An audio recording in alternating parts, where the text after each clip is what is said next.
अस्सलाम वालेकुम व्यूअर्स, उम्मीद है आप सब लोग खैरियत से होंगे। 1980s में यानी आज से तकरीबन 42 साल पहले चाइना का पॉवर्टी रेट 90% था। ऐसा लगता था जैसे भूख, अफलास और गरीबी चाइना के लोगों का मुकद्दर बन चुकी है। लेकिन फिर अगले 30 से 35 साल में ऐसा क्या हुआ कि 90% पॉवर्टी रेट कम होकर 1% से भी नीचे आ गया। चाइना दुनिया की सेकंड लार्जेस्ट इकोनॉमी बन गया। कहां 1978 में चाइना का ग्लोबल जीडीपी कंट्रीब्यूशन रेट 2.5% था और यही 2.5% global GDP contribution rate increase होकर तकरीबन 19% हो जाता है 2022 तक। कैसे एक पार्टी ने अपने मुखालिफिन को चाइना के एक आइलैंड पे भगाकर मुल्क को तरक्की की बुलंदियों तक पहुंचाने का सफर शुरू किया। लोग भूख, अफलास और गरीबी की जिंदगी से निकलकर अमीरी की जिंदगी जीने लगे। आम आदमी का लिविंग स्टैंडर्ड बदल कर रह गया। Before that, it was the old society with many ugly things in it. Mao and his colleagues had a vision of momentous change. They wanted to transform the lives of 1/4 of mankind and create a strong and modern industry of China. आज के दिन China अपने आप को super powers की race में समझने वाले मुल्कों की टॉप लिस्ट में है। ऐसा कैसे मुमकिन हुआ, आइए जानते हैं इस वीडियो में चाइना की ट्रांसफॉर्मेशन पे एक डिटेल्ड केस स्टडी। आपके फीडबैक और कमेंट्स का बहुत बहुत शुक्रिया। 1644 से पहले के दौर को इंपीरियल चाइनीज डायनेस्टी का दौर कहा जाता है। इस दौर में चिन शी होंग, स्पेलिंग को अगर हम देखें तो इसको लिखा जाता है QIN, लेकिन इसे प्रोनाउंस चिन से किया जाता है। चिन शी होंग वो शख्स है जिसने दर हकीकत चीन को इसका नाम दिया और इसकी मिरास में अजीम दीवार चीन और इसका मकबरा शामिल है। 230 कबल मसीह चिन खानदान ने चीन की पहली सल्तनत कायम की, जिसके दौरान चीन लीडर्स ने जौ डायनेस्टी की 6 रियासतों को अपनी लपेट में ले लिया। इंपीरियल चीन पर इनका दौरे हुकूमत 221 और 206 BCE और CE कबल मसीह तक रहा। यानी दूसरे लफ्जों में कहा जाए तो इस चिन डायनेस्टी ने तकरीबन 2000 साल तक चाइना पे राज किया और इनके दौर को इंपीरियल चाइनीज डायनेस्टी का दौर कहा जाता है, जो 1640 से पहले का दौर था। लेकिन चिन खानदान ने इसके बाद आने वाली नस्लों पे देर पर सकाफती असरात मुरतब किए। 1644 से लेकर 1911 तक चाइना की बुनियाद नॉर्थ ईस्ट एशियन लोगों ने रखी, जो अपने आप को मंचूस कहते थे। इनकी तारीख, जुबान और सकाफत चीनी लोगों से अलग थी। ये काम आइन उस वक्त हुआ था जब चाइना अंदरूनी तौर पर साजिशों और बगावतों का सामना कर रहा था। रकबे और साइज के लिहाज से देखा जाए तो चाइना दुनिया की 3rd लार्जेस्ट कंट्री है, रशिया और कनाडा के बाद। यहाँ पे एक दिलचस्प बात ये भी है कि चाइना के लोग अपनी 4000 साल पहले की तारीख को सामने रखते हुए आज भी चाइना को चोंगो कहकर पुकारते हैं, जिसका मतलब है मिडिल किंगडम। दूसरे लफ्जों में इसका मतलब है दुनिया का मरकज।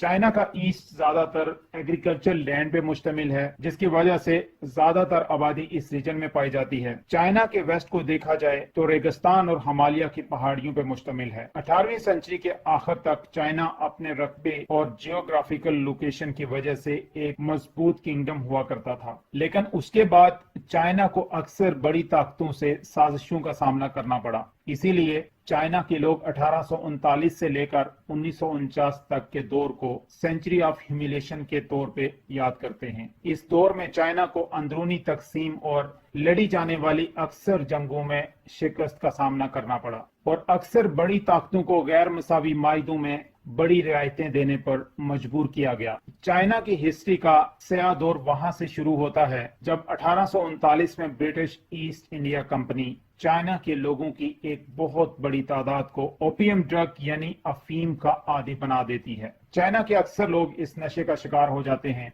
और चाइना की सोसाइटी का एक बड़ा हिस्सा तबाही के रास्ते पे चल निकलता है। ओपियम यानी अफीम की इस वार के नतीजे में चाइना को बहुत से ट्रीटी एग्रीमेंट साइन करने पड़ते हैं, जिसमें चाइना को अपने 5 पोर्ट्स और हांगकांग की सिटी ब्रिटिश के हवाले करनी पड़ती है, जिसको ब्रिटिश ट्रेड के लिए इस्तेमाल भी कर सकते थे और रह भी सकते थे। फिर 1850 में चाइना की हिस्ट्री की एक बहुत बड़ी सिविल वार शुरू हो जाती है। टाइपिंग रेबेलियन के नाम से। टाइपिंग बगावत बुनियाद परस्त सियासी और मजहबी हलचल जो शायद 19वीं सदी में चाइना का सबसे बड़ा वाकया था। ये सिविल वॉर तकरीबन 1850 से 1864 यानी 14 साल तक जारी रही। चाइना के 17 सूबों को तबाह कर दिया गया और एक अंदाजे के मुताबिक तकरीबन 20 मिलियन लोगों को अपनी जानों से हाथ धोना पड़ा। अगले 30 साल चाइना के लोगों को मुल्क में बहुत से दंगा फसाद देखने को मिले। अब की बार चाइना के लोगों को एक और बड़ी मुश्किल का सामना करना पड़ा जब 1894 में चाइना को एक बार फिर से सीनो जापानीज वॉर में जाना पड़ता है जापान के खिलाफ। ये जंग कोरिया पे होल्ड या कंट्रोल को लेके दोनों ममालिक के दरमियान शुरू हुई। कोरिया काफी अरसे से चीन के होल्ड में रहा था, लेकिन जापान के जजीरों के मुकाबले में कोरिया की स्ट्रेटेजिक लोकेशन, इसका कोयला, लोहा और नेचुरल रिसोर्सेज की लालच में जापान इस जंग में कूदा। याद रहे ये दौर किंग डायनेस्टी जो कि 1644 से 1912 तक रूलिंग डायनेस्टी थी चाइना की। 1939 से 1945 के दौर में चाइना के लोगों को एक और बड़े इम्तिहान से गुजरना पड़ता है। अब की बार चाइना के लोगों को सामना करना पड़ता है जापानीज कोलोनाइजर्स की मनमानियों का। चाइना को एक बार फिर से मजबूर किया जाता है वर्ल्ड वॉर 2 में कूदने के लिए जापान के खिलाफ और चाइना अलाई पावर्स का हिस्सा बन जाता है वर्ल्ड वॉर 2 में। इस जंग ने तूल पकड़ा था जापान की 1894 वाली सीनो वॉर को लेकर जो कि जापान और चाइना के बीच छिड़ी थी कोरिया के तनाजा को लेकर। तकरीबन 20 मिलियन चाइनीज को अपनी जानों से हाथ धोना पड़ा था इस जंग में। मरने वालों में तकरीबन 3 से 4 मिलियन चाइनीज आर्मी के लोग थे और बाकी आम आवाम थी। आखिरकार 1945 में चाइना वर्ल्ड वॉर 2 जीत जाता है अलाइड फोर्सेस के साथ। जापान को पीछे हटना पड़ता है मॉडर्न वॉर अफेयर के साजो सामान और ट्रेंड एयर फाइटर्स की कमी की वजह से। लेकिन चाइनीज लोगों को इसका पता नहीं था कि वो सिविल वॉर जो कम्युनिस्ट पार्टी और नेशनलिस्ट पार्टी के बीच कुछ ही साल पहले बंद हुई थी वर्ल्ड वॉर 2 की वजह से, उसकी दोबारा से शुरुआत हो जाती है वर्ल्ड वॉर 2 की जीत के फौरन बाद। ये सिविल वॉर जारी रहती है अगले 3 साल तक और आखिर ये खत्म होती है 1949 में चाइनीज कम्युनिस्ट पार्टी की जीत के साथ। चाइनीज कम्युनिस्ट पार्टी की जीत के नतीजे में मुखालिफ पार्टी यानी चाइनीज नेशनलिस्ट पार्टी के लोगों को मुल्क बदर होना पड़ता है और वो जाके अपना डेरा जमाते हैं चाइना के एक आइलैंड पे जिसे आज हम ताइवान के नाम से जानते हैं, जो कि मेनलैंड चाइना का हिस्सा है। फिर अक्टूबर 1, 1949 को पीपल्स रिपब्लिक ऑफ चाइना की शुरुआत करते हैं माओ Zedong. The leader of the communists and the hero of the revolution was Mao Zedong. 我们的事业是正义的，正义的事业是任何敌人也跟不住的。 माओ के आते ही अपने शुरू के इकदामात में से एक इकदाम ये किया जाता है कि 1950 में एक लॉ पास किया जाता है जिसके मुताबिक फोर्स मैरिजेस और अरेंज मैरिजेस को पूरे मुल्क में इलीगल डिक्लेयर कर दिया जाता है। औरतों को राइट टू डिवोर्स दिया जाता है। माओ जेडोंग आते ही चाइना की इकोनॉमी और मुल्क पे अपने कंट्रोल को मजबूत बनाने के लिए फर्दर इकदामात शुरू कर देते हैं। इसी कॉन्सेप्ट को लेकर 1958 में माओ लॉन्च करते हैं ग्रेट लीप फॉरवर्ड कैंपेन। इस कैंपेन से माओ 2 बड़े मकासद हासिल करना चाहते हैं। Number 1, land redistribution. इस पॉलिसी के तहत बड़े बड़े वडेरों से जमीन लेके किसानों को दी गई और ग्रुप्स बनाए गए ताकि काफी किसान मिलकर काम करें, प्रोडक्टिविटी ज्यादा हो। लेकिन इस जमीन की ओनरशिप लोकल गवर्नमेंट ने अपने पास रखी। इस पॉलिसी के रिजल्ट में किसान जो कमाते थे वो गवर्नमेंट के पास चला जाता था। किसानों को कोई खास इंसेंटिव नहीं मिल रहे थे कि उनका लिविंग स्टैंडर्ड बेहतर हो सके और वो अपनी सेविंग्स कर सकें या फसलों की प्रोडक्शन अपनी मर्जी से डिमांड के मुताबिक बढ़ा सकें। पॉलिसी नंबर 2 थी इंडस्ट्रियलाइजेशन। इंडस्ट्रियलाइजेशन कैंपेन को लेकर पहले तो स्टील प्रोडक्शन के बड़े बड़े प्लांट्स बनाए गए और सेकेंडली लोगों को कहा गया कि वो अपने घरों में छोटे छोटे स्टील प्लांट्स लगाकर स्टील प्रोडक्शन करें। और अगर इसका रिजल्ट देखा जाए तो माओ जेडोंग की गवर्नमेंट को इंडस्ट्रियलाइजेशन कैंपेन से भी कुछ हासिल ना हुआ, क्योंकि जो छोटे प्लांट्स लोगों ने लगाए घरों पे उनके पास इतने रिसोर्सेज नहीं थे कि वो प्रोडक्शन को बढ़ा सकें और प्रॉफिट शेयरिंग का फायदा उठा सकें। डिमांड और सप्लाई के अकॉर्डिंग प्रोडक्शन प्रोडक्शन कर सकें, क्वालिटी प्रोवाइड कर सकें, और उसके साथ साथ मौसम की खराबी और कुछ गवर्नमेंट की पॉलिसीज की वजह से हालात इतने खराब हो गए कि 1959 में मौसम बहार से 1961 के आखिर तक तकरीबन 30 मिलियन चाइनीज भूख और कहत की वजह से इस दुनिया फानी से कूच कर गए, और तकरीबन इतनी ही तादाद में पैदाशें जाया हुई या मुलतवी हो गईं, और इसी अरसे में ग्रेन की प्रोडक्शन बढ़ने की बजाय 15% और कम हो गई। चाइना की हिस्ट्री में इस कहत को दुनिया के बदतरीन कहतों में से एक समझा जाता है। 1959 में ही माओ जेडोंग ने 4 मुख्तलिफ किस्म की कैंपेन्स शुरू की, जिसमें चूहों, मच्छरों, मक्खियों और चिड़ियों पे काबू पाने की कोशिश की गई। इन कैंपेन्स का मकसद चीन की अवाम की सेहत और अफसाने सेहत को बेहतर बनाना था। माओ का मानना था कि चिड़ियां खेतों में ग्रेन खाती हैं, जिसकी वजह से हमारी प्रोडक्शन का नुकसान होता है, इसलिए आम अवाम को बता दिया गया कि चिड़ियां जहां पे मिले उन्हें मार दिया जाए। कुछ अरसे बाद पता चला कि चिड़ियों को जितना ज्यादा मारा गया, उनकी तादाद कम होने की वजह से खेतों में कीड़ों की तादाद ज्यादा हो गई और फसल को कीड़ों ने और ज्यादा नुकसान पहुंचाया, जिसकी वजह से ग्रेन की प्रोडक्शन और नीचे चली गई। फिर एक्सपर्ट्स ने अंदाजा लगाया कि चिड़ियां यानी स्पैरो कीड़ों मकोड़ों को खाने का काम करती हैं, इसलिए अगर उनको ही मार दिया जाएगा तो कीड़ों मकोड़ों की पॉपुलेशन पे कंट्रोल पॉसिबल नहीं रहेगा, जो कि एक नेचुरल प्रोसेस है। माओ की ये मुहिम भी उल्टी पड़ गई। हालात यहाँ तक पहुँच गए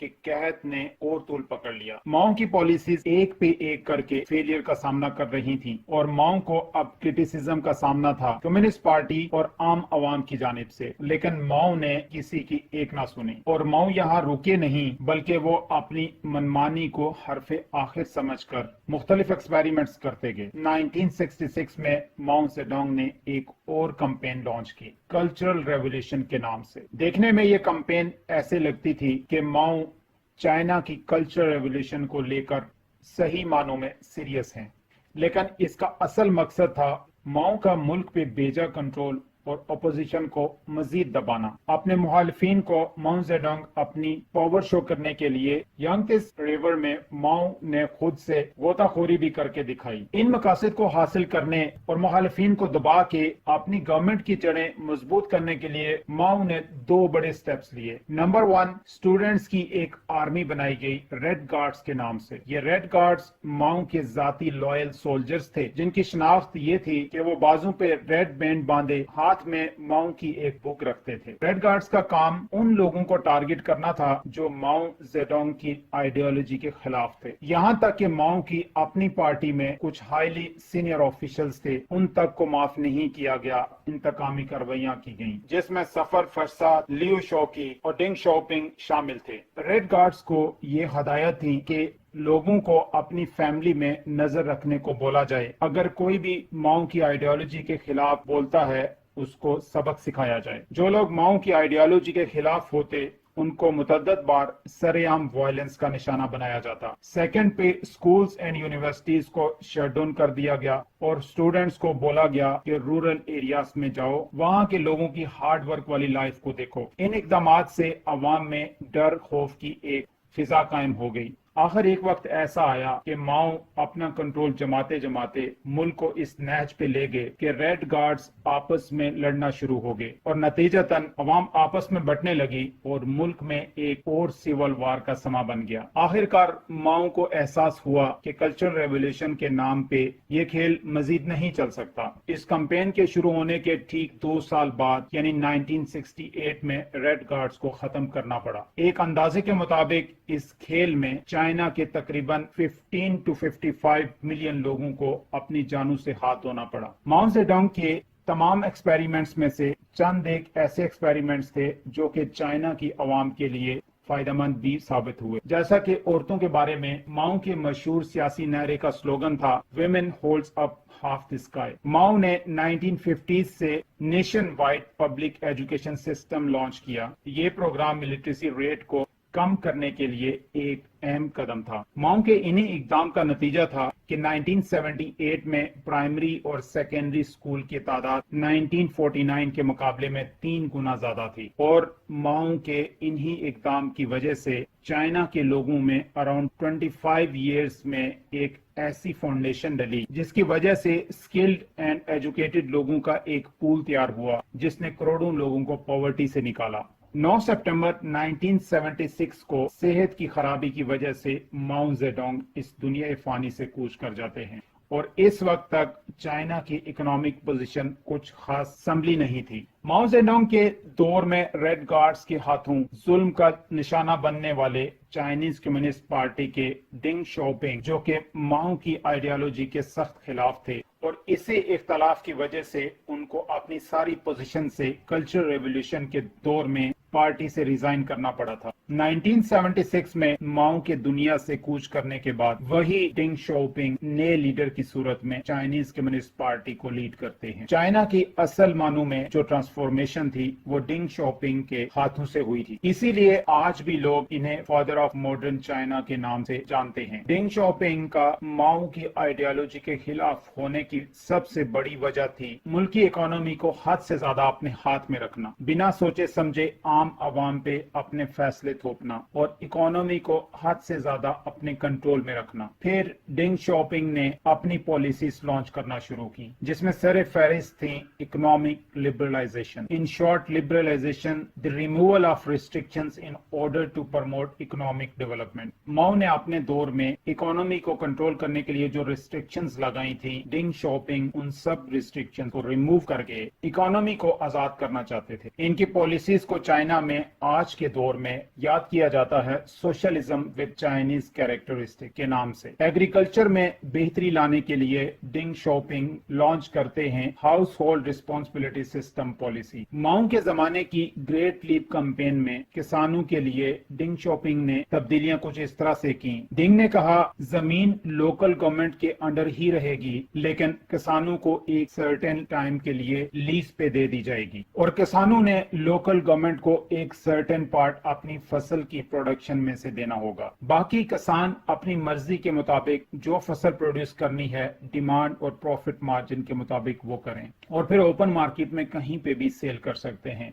डिंग की इस पॉलिसी से किसान बहुत खुश थे। उन्हें वो प्रोड्यूस करना था जो डिमांड में है, और प्रॉफिट मार्जिन भी अपनी मर्जी का है, और गवर्नमेंट को कुछ पार्ट देकर भी किसानों के इंसेंटिव्स फिर भी ज्यादा हो जाते थे, और इस पॉलिसी से प्रोडक्शन में हैरानकुन इजाफा देखने को मिला। माओ के दौर में फैक्ट्रीज को चलाना चाइनीज कम्युनिस्ट पार्टी के लोगों की जिम्मेदारी थी, जिसको वो अपने पॉलिटिकल फायदे के लिए इस्तेमाल करके प्रोडक्टिविटी को कंप्रोमाइज करते थे। डिंग ने फिर factory manager responsibility system launch किया, जिसमें फैक्ट्री के मैनेजर्स और सीनियर टीम को डिसाइड करना होता था कि उन्होंने क्या प्रोड्यूस करना है, किस प्राइस पे सेल करना है, किसको सेल करना है, वर्कर्स को इंसेंटिव्स कितने और कैसे देने हैं। इस पॉलिसी ने फैक्ट्रीज की प्रोडक्शन को बदल कर रख दिया। लोग पॉवर्टी की लाइन से निकलना शुरू हो गए और लोगों का लिविंग स्टैंडर्ड बेहतर होना शुरू हो गया। 1978 से 1984 के बीच एवरेज एग्रीकल्चर 7.4% से भी ज्यादा हो गई, और 1980s के आसपास चाइना में ग्रेन प्रोडक्शन डबल हो गई। इसी तरह डिंग ने सोचा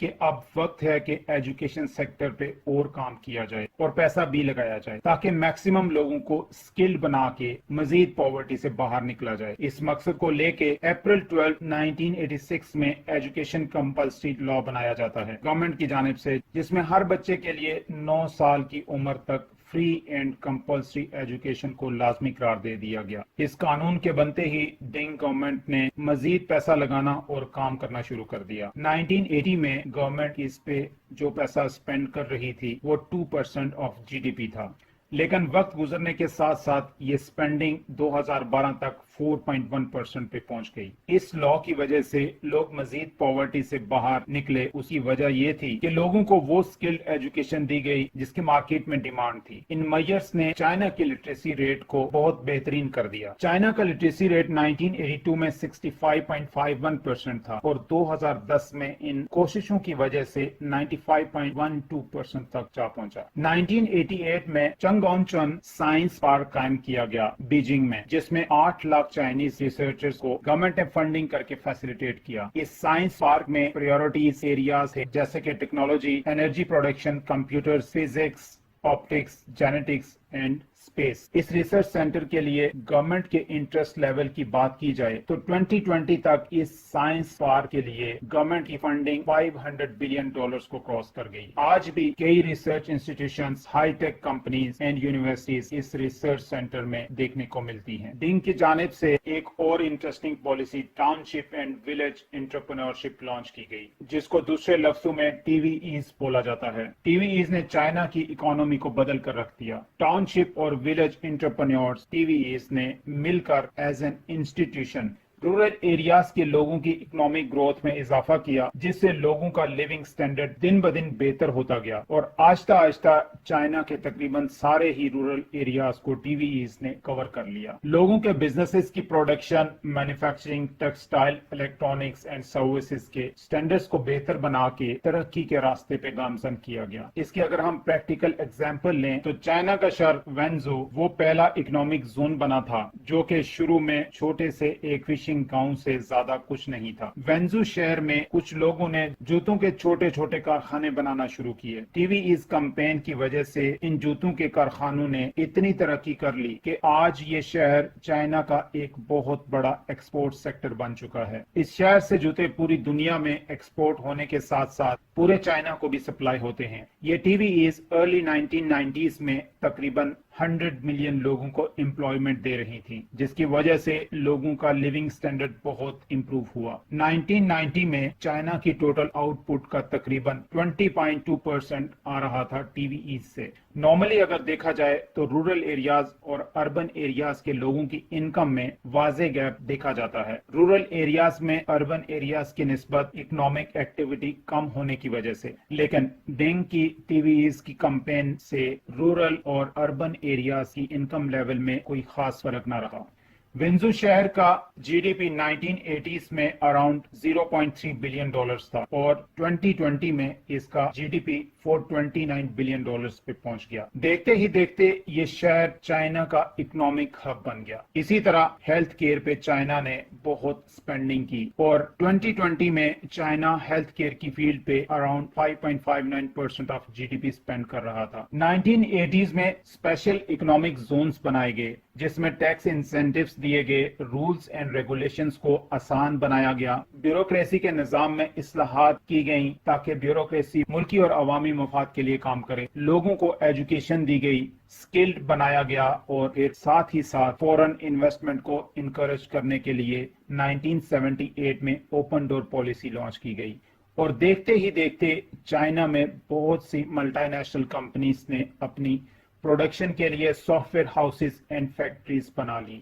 1979 में चाइना की फॉरेन डायरेक्ट इन्वेस्टमेंट $0.06 बिलियन थी और अगर मई 2023 में देखा जाए तो ये चाइना की foreign direct investment approximately $10.4 billion पे पहुंच गई। सिर्फ यही नहीं बल्कि डिंग शॉपिंग ने education, health, research centres, infrastructure, roads, parks, transport system पे फोकस किया गया। चाइना पे इस केस स्टडी से पता चलता है कि चाइना अगर आज वर्ल्ड सेकंड लार्जेस्ट इकोनॉमी है, उसकी वजह चंद एक वो पॉलिसीज हैं जो लॉन्ग टर्म चली और उन पॉलिसीज ने ऐसी बेस बनाई कि चाइना की इकोनॉमी हर गुजरते लम्हे मजबूत से मजबूत तर होती गई। जब से चाइना ने अपनी आवाम को खुशहाल रखना शुरू किया, चाइना की इकोनॉमी ने मुड़ के पीछे नहीं देखा, आगे ही बढ़ती गई। इस केस स्टडी के बारे में आपकी राय हमारे लिए बहुत अहमियत रखती है। इसी तरह के इन्फॉर्मेटिव और इंटरेस्टिंग वीडियोस के लिए हमारे चैनल को सब्सक्राइब कर लीजिएगा, बेल आइकन पर क्लिक कर लीजिएगा और अगर वीडियो अच्छी लगे तो इसे लाइक एंड शेयर जरूर कीजिएगा। नेक्स्ट वीडियो तक अपना बहुत सारा ख्याल रखिएगा। Thank you very much.